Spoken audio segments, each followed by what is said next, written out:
प्यारे बच्चों, भाषा और व्याकरण की क्लास में आपका स्वागत है। आज हम जानेंगे काल। काल किसे कहते हैं, ठीक है। तो इसकी परिभाषा हम देखेंगे। परिभाषा है, किसी कार्य के करने या होने में जो समय का बोध होता है उसे हम काल कहते हैं। अब काल का वो देख लेंगे। भेद कितने होते हैं? काल के 3 भेद होते हैं, ठीक है। वर्तमान काल, भूतकाल, भविष्य काल, ठीक है। अब वर्तमान काल हम देखेंगे। वर्तमान काल क्या है? वह स्थिति या अवस्था जो चल रहे समय को बताती है, उसे हम वर्तमान काल कहते हैं। इसके भी 3 भेद हैं, ठीक है। इसका भी पहला है सामान्य वर्तमान काल। वर्तमान समय के कार्य के साधारण रूप को सामान्य वर्तमान काल कहा जाता है, जैसे राम पढ़ता है, वह खेलता है आदि। इसका दूसरा है अपूर्ण वर्तमान काल। जब वर्तमान समय का कार्य पूरा न होकर चल रहा होता है तब उसे अपूर्ण वर्तमान काल कहते हैं, जैसे राम पढ़ता होगा, वह खेल रहा होगा आदि। अब तीसरा इसका है संदिग्ध वर्तमान काल। जब वर्तमान समय के कार्य के पूर्ण होने में संदेह पाया जाता है तब उसे हम संदिग्ध वर्तमान काल कहते हैं, जैसे राम पढ़ता होगा, वह खेलता होगा, सीता खेल रही होगी आदि, ठीक है।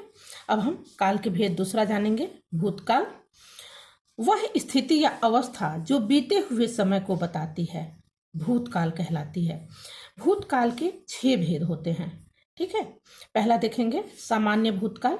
बीते हुए समय में किए गए कार्य के सामान्य रूप को सामान्य भूतकाल कहते हैं, जैसे देवेश ने पाठ पढ़ा, मोहन ने खाना खाया, ठीक। आगे देखेंगे आसन्न भूतकाल। इससे यह ज्ञात होता है कि किया गया कार्य बीते हुए समय में शुरू किया गया था और वह अभी अभी समाप्त हुआ है, जैसे राम ने पाठ पढ़ लिया है, लगता है ना, अभी अभी खत्म हुआ है। सीता ने खाना खा लिया है, ठीक है। तीसरा है अपूर्ण भूतकाल। इससे यह ज्ञात होता है कि कार्य बीते हुए समय में चल रहा था और समाप्त नहीं हुआ था, जैसे राम पाठ पढ़ रहा था, सीता खाना खा रही थी, ठीक है।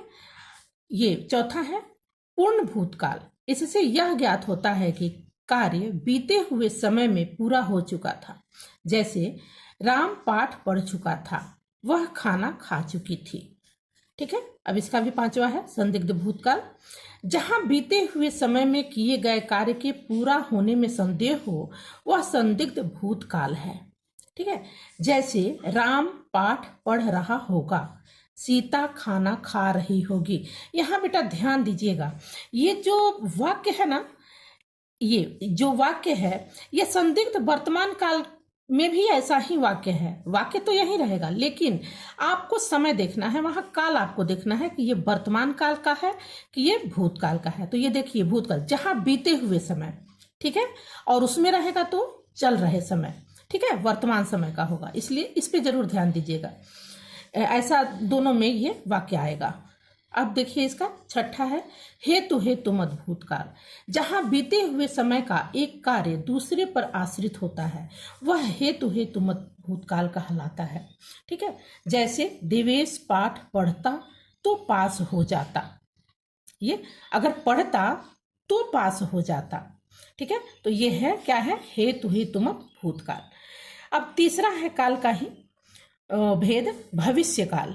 वह स्थिति या अवस्था जो आने वाले समय को बताती है, उसे हम भविष्य काल कहते हैं। इसके 2 भेद हैं। पहला है सामान्य भविष्य काल। आने वाले समय के कार्य के सामान्य रूप को सामान्य भविष्य काल कहते हैं, ठीक है। जैसे सीता विद्यालय जाएगी, राम आम खाएगा। अब इसका दूसरा है संभाव्य भविष्य काल।